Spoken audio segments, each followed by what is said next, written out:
a gente faz uma breve, ele está aí. Então, é importante que nós nos acalmemos, que nós deixemos o nosso coração bem aberto. Como a gente sempre diz, a espiritualidade, os bons espíritos, os nossos irmãos espirituais, estão sempre à disposição para nos auxiliar. Mas é preciso que, como nos ensinou Jesus, nós batamos para que possa ser aberto, que nós peçamos para que possamos ser atendidos, porque isso é o nosso livre-arbítrio.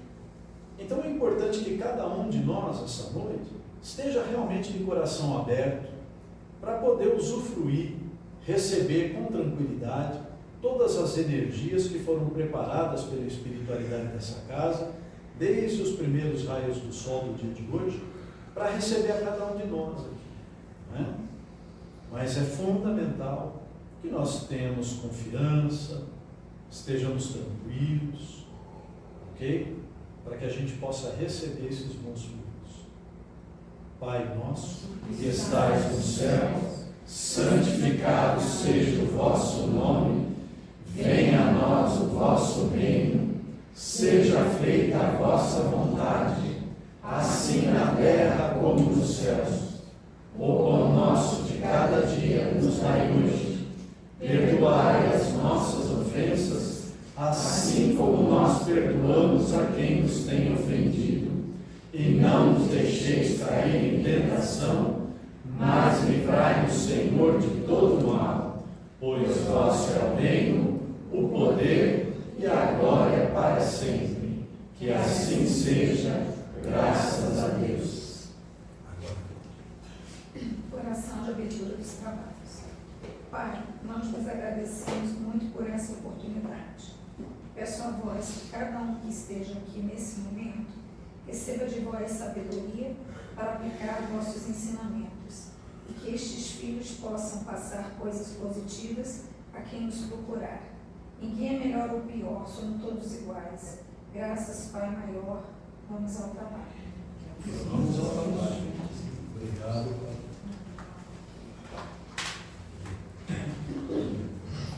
Todos bem? Todos em paz? Então vamos retomar o nosso estudo dessa noite, né? Vamos primeiro para a nossa breve reflexão. Pô, Oi? vai apagar a luz lá para ficar mais. Aí fica muito escuro. Aí as pessoas não veem, tá? Acaba um pouquinho. Eu falo bem, mas não tanto, viu, gente?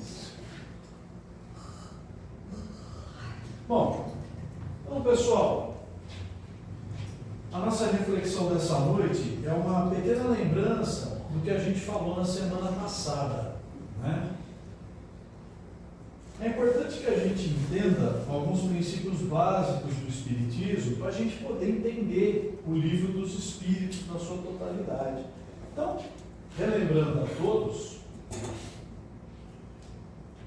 que no universo existem três coisas: Deus, Espírito e matéria. Esse é o princípio de tudo. Então, em todo o universo conhecido, existem só três tipos de coisa: Deus, que é o Criador de tudo, o Espírito e a matéria. Vocês sabem que a nossa ciência reconhece oficialmente que ela só conhece 4% do universo. Os outros 96% do universo são completamente desconhecidos da ciência e dos homens. Tá? E junto a isso, tem mais uma curiosidade. Diz respeito à nossa consciência. O Sigmund Freud, né? Freud todo mundo já ouviu falar, o famoso psicanalista, tal, que fez uma série de estudos. Freud, ele disse o seguinte, que nesse universo da nossa consciência, a nossa consciência normal representa uma casca de nós. Imagine uma casca de nós. E o nosso subconsciente, tudo aquilo que não está no nosso consciente, representa o Oceano Pacífico. Quem disse isso foi Freud. não foi o Espiritismo. Então, quanta coisa não tem por trás da nossa mente, quanta coisa não tem ainda no universo a ser conhecido, tá? Então, a gente tem aí essa tríade que a gente precisa entender e conhecer e decorar. E aí vem o interessante. O que é o Espírito, né? O Espírito é o princípio inteligente do universo. Princípio inteligente do universo. E depois, no livro dos Espíritos, nas questões 23 e 24, que a gente já estudou, mas há um ano atrás, né? O livro dos Espíritos nos fala que a inteligência é um atributo essencial do Espírito. Por isso que muita gente, né, questiona, até na semana passada a gente conversou, depois da apresentação do nosso estudo sobre isso, fala, mas então, os animaizinhos, os nossos pets, têm espírito? Eles têm inteligência? Têm pensamento? Têm vontade? Então vamos lá na definição básica. Ah, mas o meu cachorrinho, ele sempre vem, abana o rabinho na hora de comer. Isso é instinto. É fome. Né? Se você der uma ração para ele, ele vai comer. Ele não vai virar para você e falar assim, não, hoje eu preferia estrogonofe. Isso é vontade. E eles não têm essa situação. Né? Então, para a gente distinguir dentro do universo o que é Deus, o que é espírito e o que é matéria, Deus é a força soberana, né?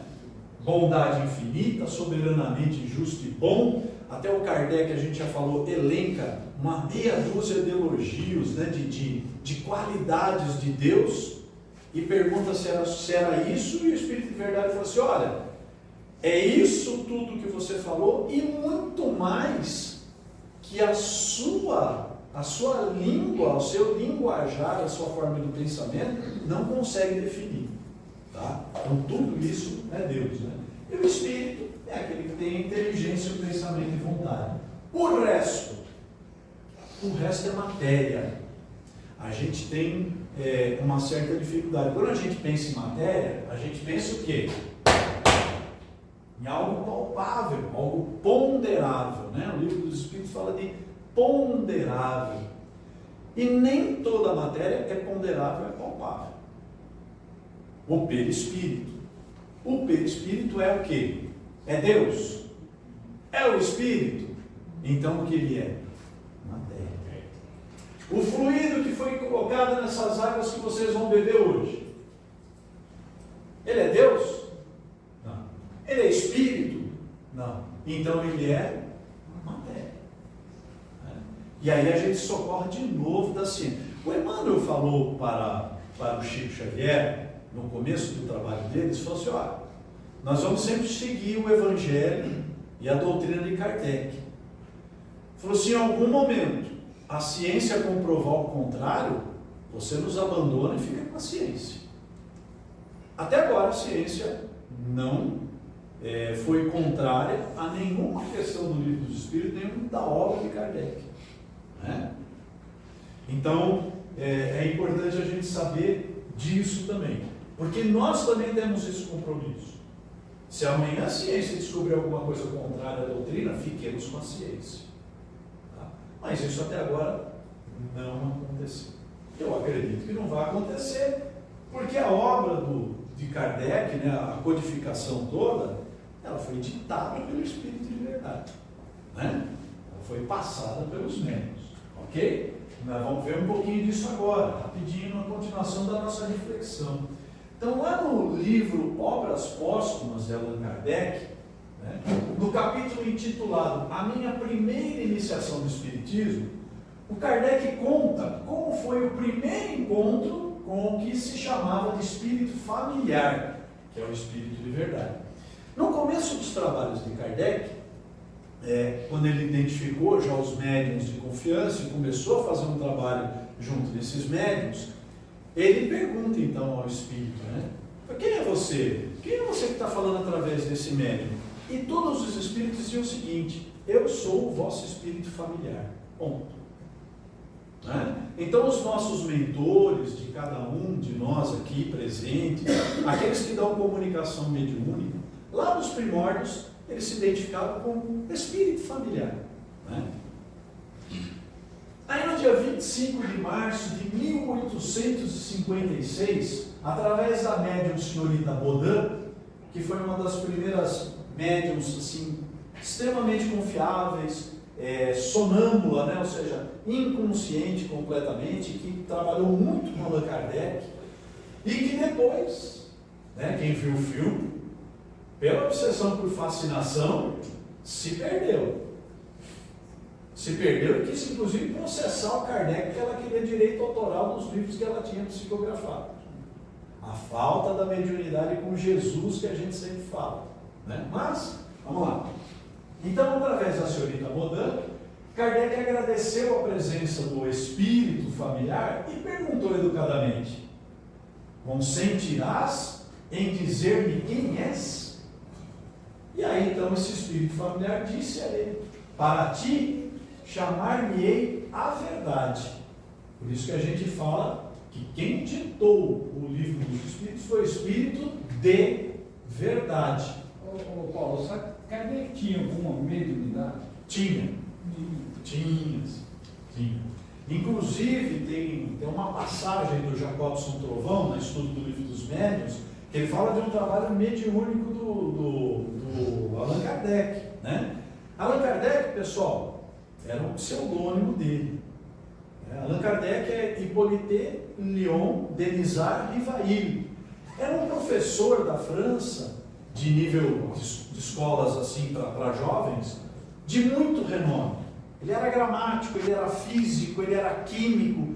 E quando ele começou a estudar os espíritos, ele se preocupou com duas coisas. Primeiro, que era uma doutrina muito diferente para ele. Muito diferente. E aquilo podia prejudicar, inclusive, o nome dele. E segundo, que ele não queria a autoria daqueles trabalhos, porque não era dele.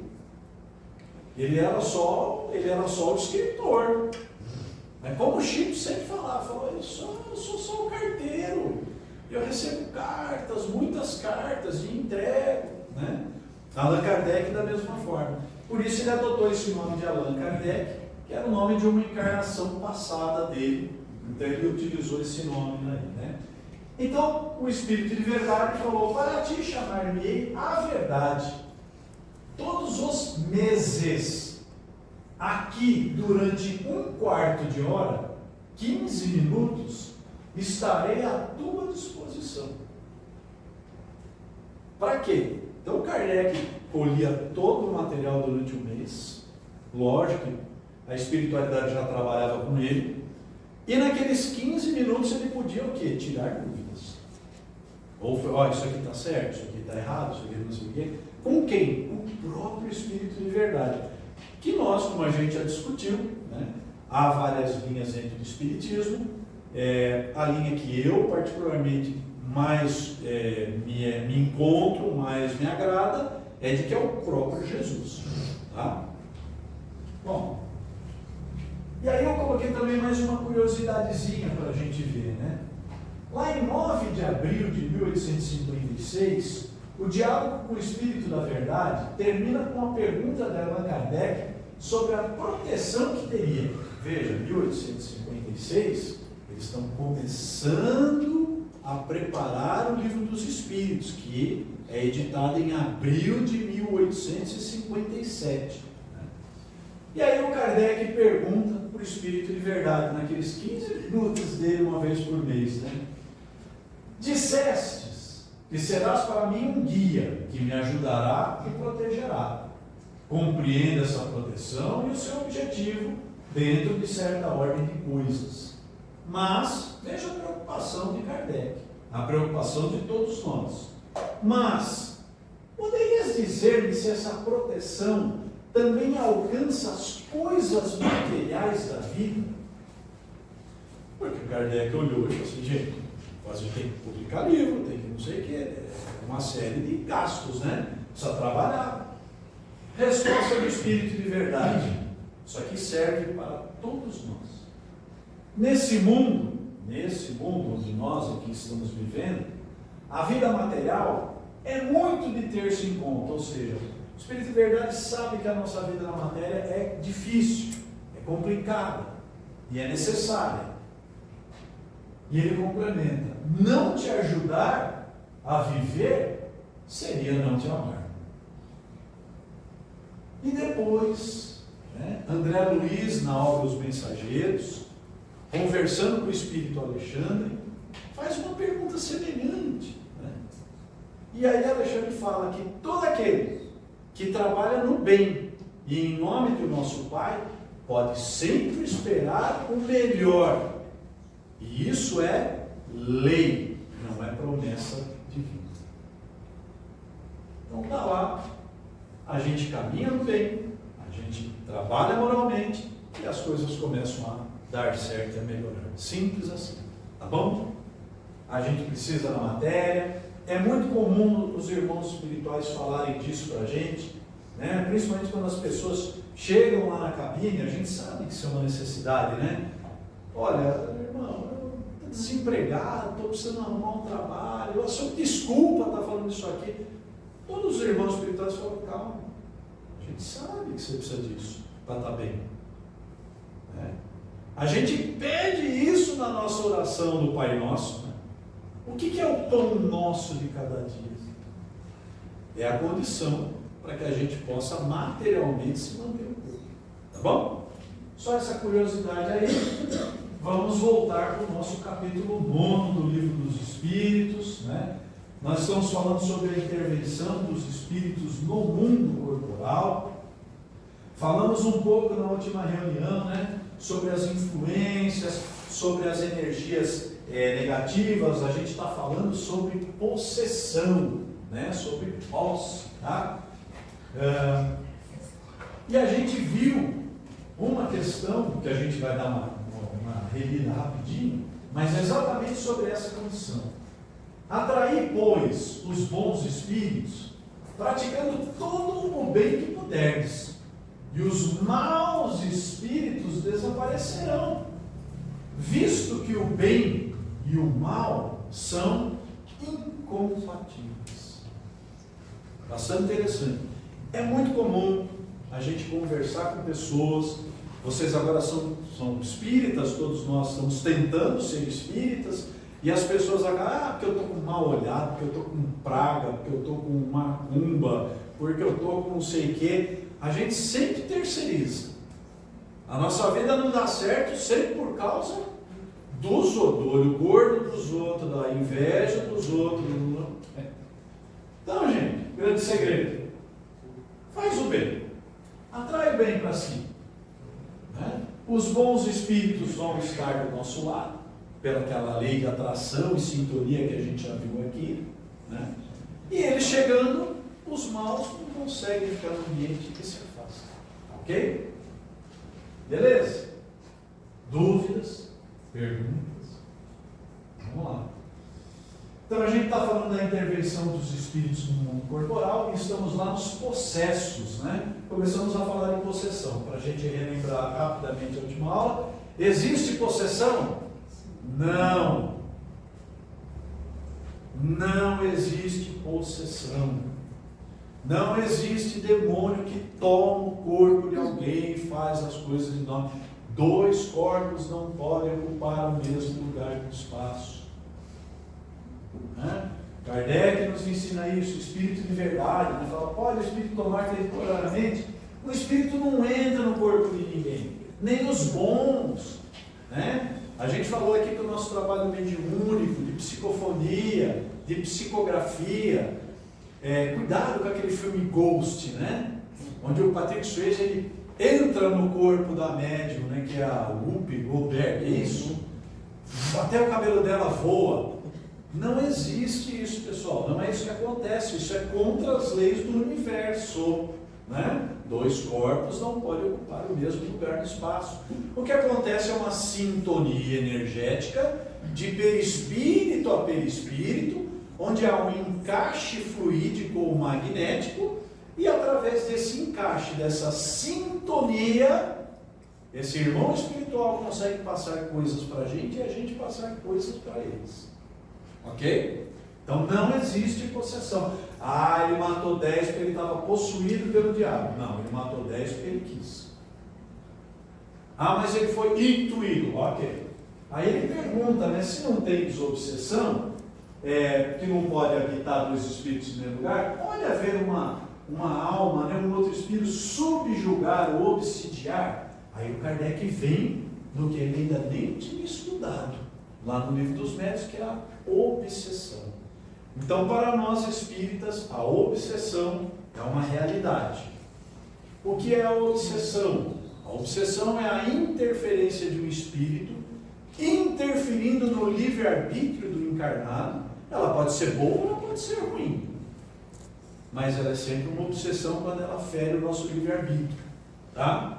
Quando ela força a gente ou induz a gente a fazer coisas erradas. Que mais? Como é que a gente pode se afastar dos maus espíritos? Sempre é possível, a quem quer que seja, subtrair-se a um jugo. O que é um jugo? Um domínio, né? Desde que com vontade firme o queira. Precisamos da casa espírita? Na verdade, não. Precisamos da igreja? Na verdade, não. Mas acabamos de precisar de tudo isso porque a nossa fé é frágil. Quando a temos. Quando a temos. Porque muita gente chega, pessoal, buscando auxílio e atendimento na casa espírita, e fala assim: eu não acredito em nada dessas coisas. Mas você pode me ajudar? É claro que a gente pode. Mas a gente vai ver nas questões de hoje que ela precisa ajudar a gente a ajudar ela, né?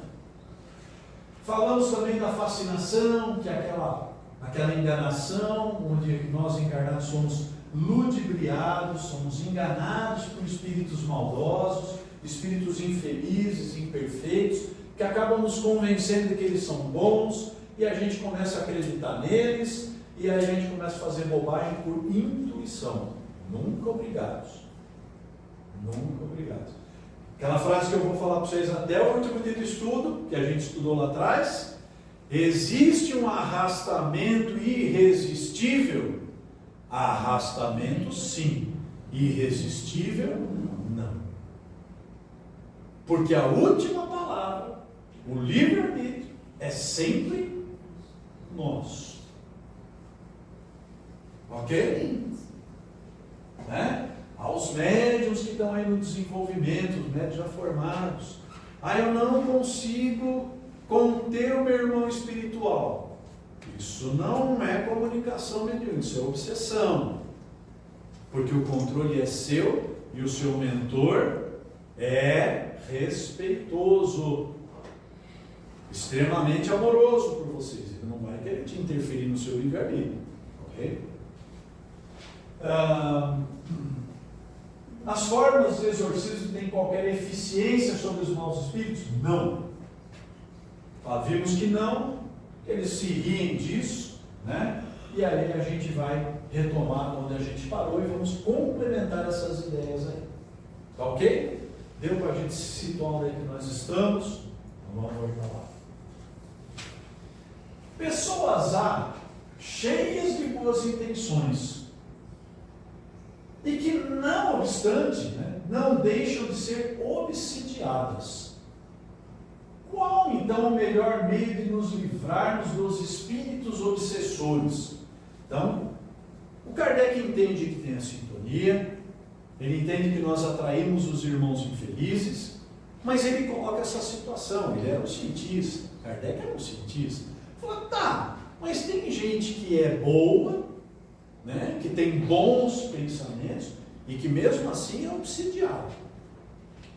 Por quê? Né? Como que a gente faz? Qual é então o melhor meio de nos livrarmos? Bom, primeira coisa que a gente vai complementar, que a gente já viu: a pessoa é muito boa nessa encarnação, mas assim mesmo ela é obsidiada. Por quê? Igual de volta. Muito bem, igual de Valdo. Traz débitos de outras encarnações. Traz débitos pesados do seu passado. Ok?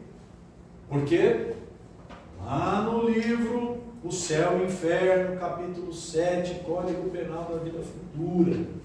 Nos fala uma frase que eu acho que vocês também têm que decorar. Ajuda muita gente na vida. O Espírito de Verdade fala assim: no universo de nosso Pai não existem vítimas e não existem injustiçados. Sempre é uma questão de causa e efeito. Sempre é resultado de uma relação entre as pessoas, boa ou ruim, né? E aí o Espírito de Verdade dá uma fórmula, né? Cansar-lhes a paciência, nenhum valor lhes dá as sugestões, mostrar-lhes que perdem o tempo, vendo que nada conseguem, afastam-se. O Haroldo Dutra Dias, que é um grande palestrante de Espiritismo, ele conta que na mocidade dele, ele conheceu um senhorzinho, que nem o senhor Godofredo, né, que criou essa casa aqui, né, e que falava para ele assim: ó, tem um método bom para acabar com a obsessão. Aí os molecados falaram: como é que acaba com a obsessão? Ele falou assim: ó, o método chama assim, ó, exaurimento do espírito obsessor. Eu falei: é? E como é que faz? A hora que você começar a sentir obsediado, você faz, reza. Rezou? Você cansou de rezar? Lê o Evangelho. Você cansou de rezar, lê o Evangelho? Vai fazer caridade. Você acabou de fazer caridade e cansou? Volta e reza mais. Aí você vai ler mais o Evangelho, lê coisas boas e faz o bem para os outros. Uma hora os espíritos vão tudo embora. É exatamente o que está aqui.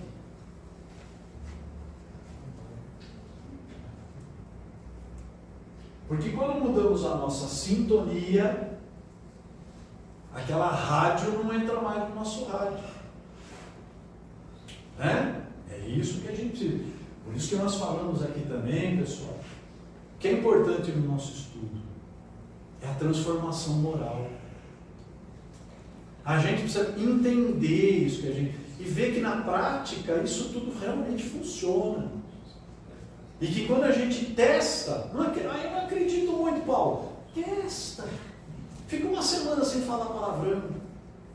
Testa, veja como dá uma sensível melhora na sua vida. Fica uma semana sem falar mal de ninguém. Difícil, né? Difícil. Porque falar mal do filho, falar mal da mulher, falar mal da mãe, falar mal do pai. Experimenta fazer isso. Uma semana de boa semeadura. A próxima semana você vai colher o quê? Bons frutos. Então façam esse teste. A gente precisa se transformar moralmente. Transformar. Bom? Aí o Kardec pergunta, né? Kardec pergunta tudo, gente. Foi fantástico.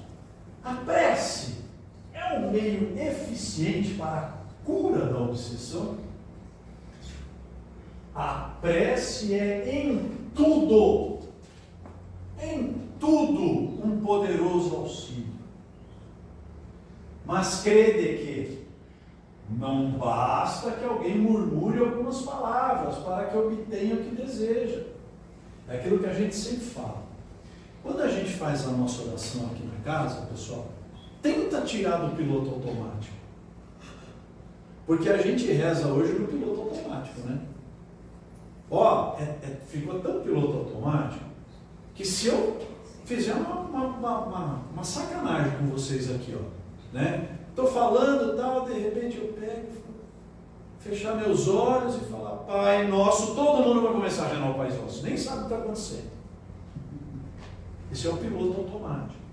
Quando a gente orar, olhe com o coração, pensa no que a gente está falando.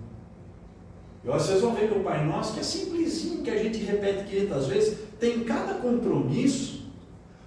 Ó Deus, você perdoa todos os meus erros do mesmo jeito que eu perdoo quem erra comigo. Vocês já pararam para pensar nisso? Você está pedindo isso para Deus. Como é que você perdoa quem erra com você? Perdoei, mas não esqueço nunca mais. Ouvimos isso recentemente, né? Não, tá tudo bem, tá, mas você sabe que eu nunca mais vou esquecer o que você fez para mim. Então tu não perdoou, né? E é isso que a gente pede. Já falamos hoje do pão nosso de cada dia. Bom, nos ajuda a viver na matéria. Né? perdoo os meus erros do mesmo jeito que eu perdoo quem erra comigo. Olha que compromisso, gente. Como é que nós estamos perdoando? É desse jeito que você está pedindo para ser perdoado, né? Deus assiste, né? Ajuda os que trabalham, pessoal, os que obram, não os que se limitam a pedir. A gente tem aqui uma pequena deturpação, né, das palavras de Jesus. Quando Jesus falou batei e abrir-vos-á, pedi e sereis atendido, né, ele está falando para quem tem o merecimento, né, se o seu pedido é condizente, se ele realmente é o melhor para você. Eu sempre dou aquele exemplo que a gente não gosta de falar, né? Deus, me deixa ganhar 50 milhões na Mega Sena. Para mim é ótimo, não é? Espiritualmente é. De cara eu vou lembrar de novo o óculos da viúva. Aí você tem 50 milhões no banco, o cara chega na porta para ver se ele é famoso. Você pode pagar uma marmita para mim e falar, estou sem dinheiro agora.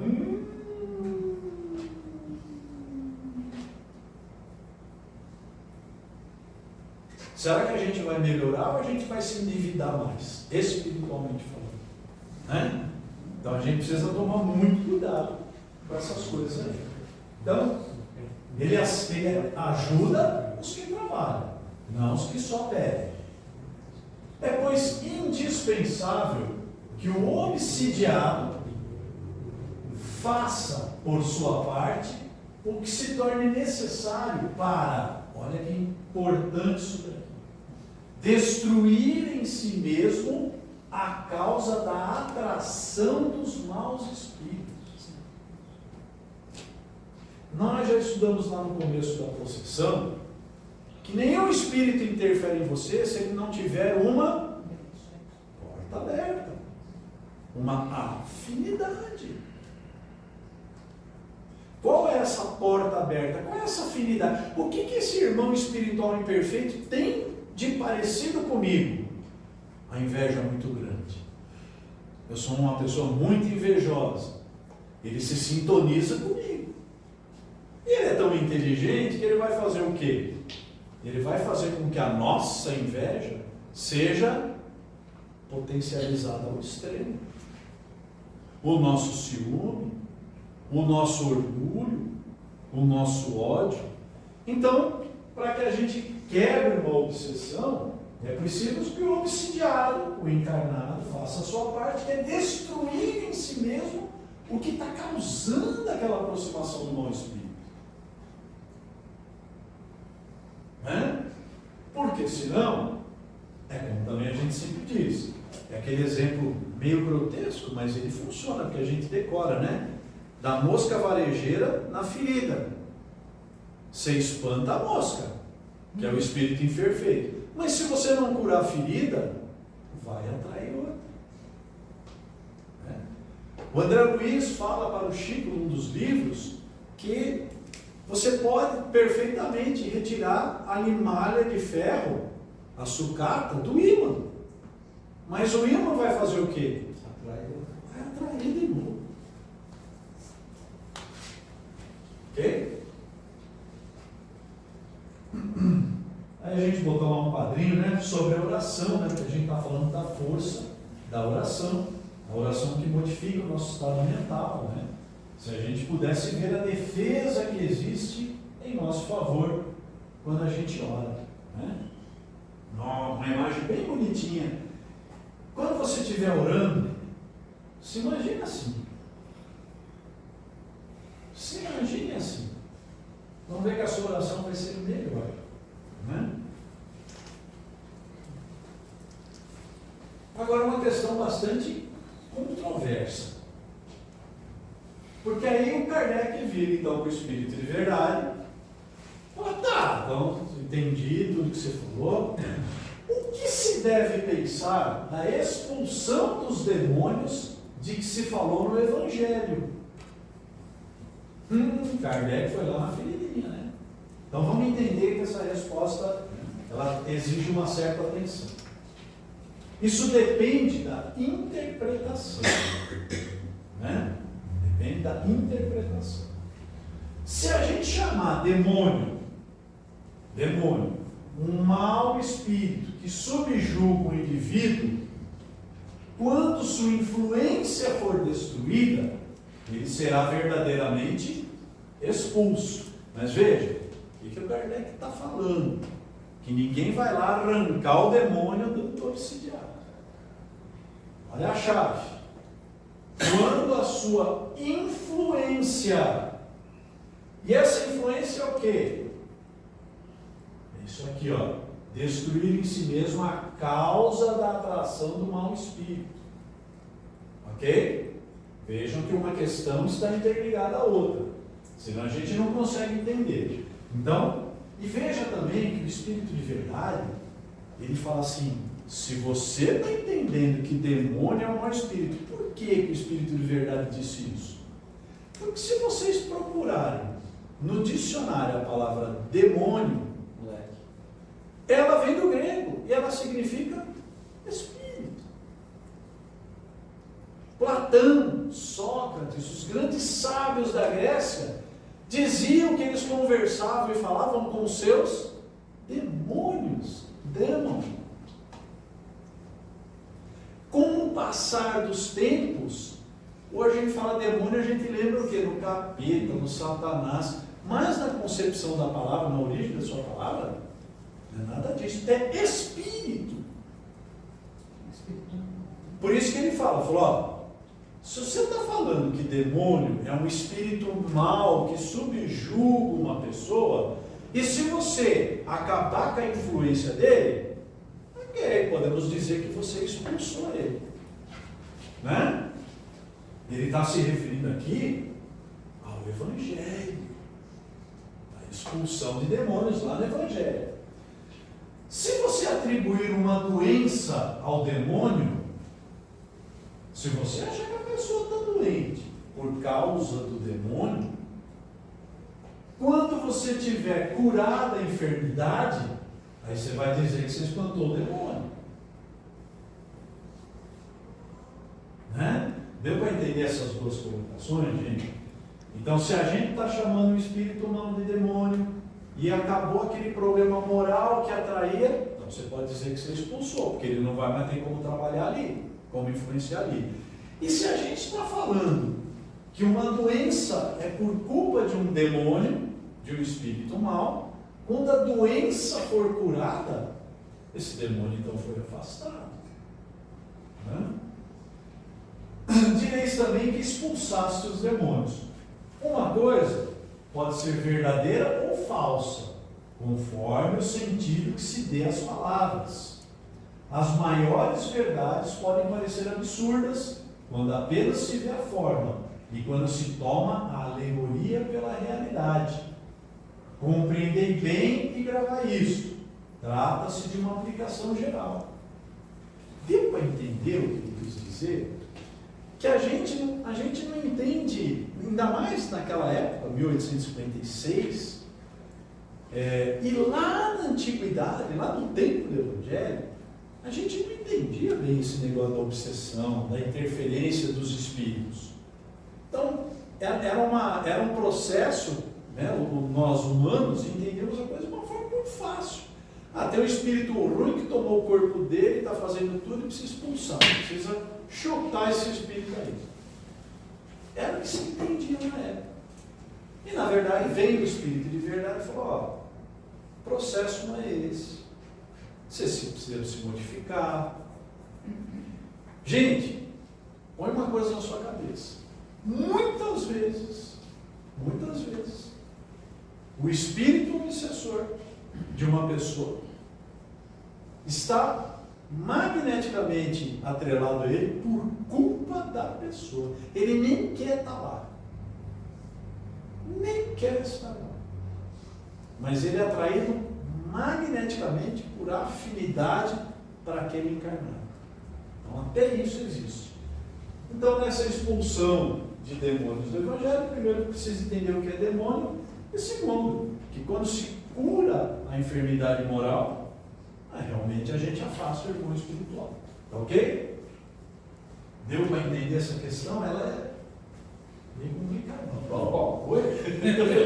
Par, ímpar. Quem falou primeiro? Quem que falou primeiro? Zé? Fala, Zé. Então nós somos um demônio encarnado. Nós somos demônios encarnados. Beleza, É isso aí. O teu espírito da comunicação aqui é um demônio na minha igreja. Né? Olha, eu até comentava outro dia aí, pessoal, quer ver como é que é a nossa língua, como é que a gente ouve um conto e aumenta um ponto, não é isso que diz o ditado popular? O que é Exu? Ai, Paulo, pelo amor de Deus, nem me fala de Exu dentro de uma casa espírita, que é o demônio encarnado. Não. O Exu na Umbanda, ele é a polícia no plano espiritual. A função do Exu é não deixar os outros irmãos espirituais fazerem coisas erradas. Olha para onde que a gente migrou. Né? Que o Exu é um demônio, tal. Demônio, como todos os outros. Né? Como você bem falou, todos nós somos demônios encarnados. Fala. Ô, Paulo, deu um nozinho na cabeça aqui. Quando a gente fala do Cristo, certo? Que ele fazia os milagres, expulsava os demônios e curava os doentes, claro, né? Poderia até ser algumas influências, né? Eu queria entender em que ponto o Cristo, seria vai ser possível, né? Peraí, eu vou ligar para ele. Em que ponto o Cristo conseguia tirar essa influenciação através da cura, sem a pessoa ter se transformado normalmente? Então, Jesus é um cara fora de série, né? A gente já falou que ele é um espírito crístico, como vários outros que existem. Cristo, né? Fez a terra com as próprias, plasmou a terra com as próprias mãos através de matéria que Deus emitiu para ele do sol. Está lá, está no livro A Caminho da Luz, está lá na Gênesis. Ele há 4,5 bilhões de anos atrás, ele fez a terra. Então, há 4,5 bilhões de anos atrás, ele já era um espírito puro. Acho que ele está um pouquinho na frente. Bom, na passagem dele aqui na terra, Jesus cumpriu todas as leis. Nós já falamos disso. Né? Porque ele, como filho de Deus, né, na nossa concepção, jamais poderia descumprir qualquer lei para se beneficiar. Por quê? Porque as leis divinas são inflexíveis. Então ele nasceu de uma mulher, ele foi concebido, teve 9 meses de gestação, teve parto, foi criança, mamou no peito, cresceu, fez xixi, fez cocô, virou um adulto, aprendeu e aí a sua espiritualidade ressaltou. Bom, então, com relação às curas que ele realizou e às expulsões, aos exorcismos, né? Que não foram bem exorcismos, ele fez desobsessões, como essa casa faz toda quarta-feira. Toda quarta-feira a gente faz desobsessões, a gente faz exorcismos aqui. Mas ele fez as curas. Exato. Que hoje ele está perguntando. Tá. Bom, mas Jesus, primeiro, tem uma passagem da Bíblia que comprova bem isso. Quando tinha um cego de nascença, né? E aí os discípulos perguntaram a Jesus, falaram assim, então, ele é cego porque ele errou ou porque os pais erraram? E aí Jesus falou, olha, ele é cego porque ele se comprometeu com a missão de vir a essa vida para que eu pudesse obrar nele e mostrar aos outros a força da fé. Então ele não tinha débitos. E aos pais foi prova. No universo de nosso Pai não existem vítimas e não existem injustiçados. As expulsões de espíritos se davam pela força moral de Jesus. E é interessante, né? Acho que você viu o Milton Felipe, né? Tem um senhorzinho que é um estudioso do espiritismo chamado Milton Felipe, tem uma série de vídeos que ele estuda, e ele fez um levantamento. Ele diz o seguinte: quantas pessoas Jesus curou? Alguém aqui sabe? 38. 38 curas que Jesus realizou diretamente. Ele não podia ter feito assim, ó, todo mundo joga óculos fora. Fez isso? Ele podia ter chegado naquele leprosário, naquela comunidade leprosa, e falou assim, acabou a lepra. Ele fez isso? O que ele fez? Aos corretos, aos que estavam no momento do merecimento, ou aos que tinham como missão apresentar-se ali para realizar essas façanhas com ele. É isso? Mas Então, possivelmente o merecimento também. Principalmente pelo merecimento. E veja, tem uma passagem no Evangelho, né, que fala da tristeza de Jesus. Não sei se você... A gente lê muito pouco o Evangelho, né? Onde Jesus, do Evangelho segundo o Espiritismo, ele está meio desacorçoado, mexendo. O que ele foi? Ele falou assim, então, né? Pô, que bacana, né, Jesus? Você curou aquele cego lá que não via. Eu falei, então, você sabe onde é que ele está agora? Não. Ele está lá no prostíbulo. Aí, não, mas tudo bem, mas você curou aquele leproso, né, que tinha lepra e tal. O cara ficou bem. Falou, então, sabe onde é que ele está agora? Ele está lá bebendo, caído de bêbado na taberna com um monte de mulher. Não se modificaram moralmente. Mas quando ele curava, ele sempre falava, vai e não peques jamais. Não peques mais. E pelo que você fala, tudo é o mesmo esquema, é mudança. Exatamente. É igual uma pessoa quando... Né, O que é o pecado, né?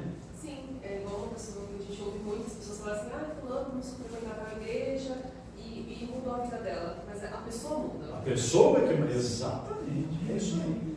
Quando a gente fala a palavra pecado, é mais um problema, né? A gente pega uma palavra, vai mudando o sentido. O que é pecado? Pecado é mostrar corpo na rua. Não, isso não é pecado. Né? Pecado é você errar moralmente. E Jesus sempre falava isso. Ele não julgava, né? Como ele fala para Maria Madalena, aliás, perdão, para a mulher adúltera, né? E da história da pedra, né? Ele coloca lá, ia ser apedrejada, a mulher adúltera, e ele chega para todo mundo, pega a pedra e fala assim, bom, então é o seguinte, ó, quem não tiver pecado aqui, ó, pode atirar a primeira pedra. Só que na imposição moral de Jesus, naquela força energética de Jesus, todos os espíritos ali encarnados e encarnados não tinham como refutar, pela força moral que a gente já estudou. E aí ele vira assim, então, para a mulher adulta, vai todo mundo embora, e ele vira e fala o quê? Olha, mulher, onde estão os teus acusadores? Ela fala, Senhor, foi embora. Né? Aí ele vira e fala assim, então, eu também não te acuso de nada. Vá e não peques mais. Como lembrou a Tatiana aqui. Né? Beleza? Estaria sendo injusto, né, Paulo, se ele desrespeitasse após a cura o livre-arbítrio. O livre-arbítrio. Está de novo na lei. O que ele falou? Eu não vim para derrogar a lei. Eu vim para cumprir até o último alfa e até o último ômega, né? Até o último Y. Eu fiquei assim na dúvida, vocês estão falando do demônio internado, aí ele brincou, não sei se é brincadeira, se é mesmo. Então a gente é. Mas só a gente então pensar como você falou, você não vai cair naquela vibração, e pode estar. A palavra demônio significa espírito. Então, mas. Olha, eu sei, todos nós. Quando eu falo aqui, todo estudo que a gente vai tocar nesse lado do diabo, do Satanás, de Lúcifer, eu acho que tem um monte de gente que fica pensando, não, Paulo, não devia falar essas coisas que ele vai ser atacado. Gente, isso está tão interiorizado na gente, está tão enraizado no nosso subconsciente que eu sei que é difícil.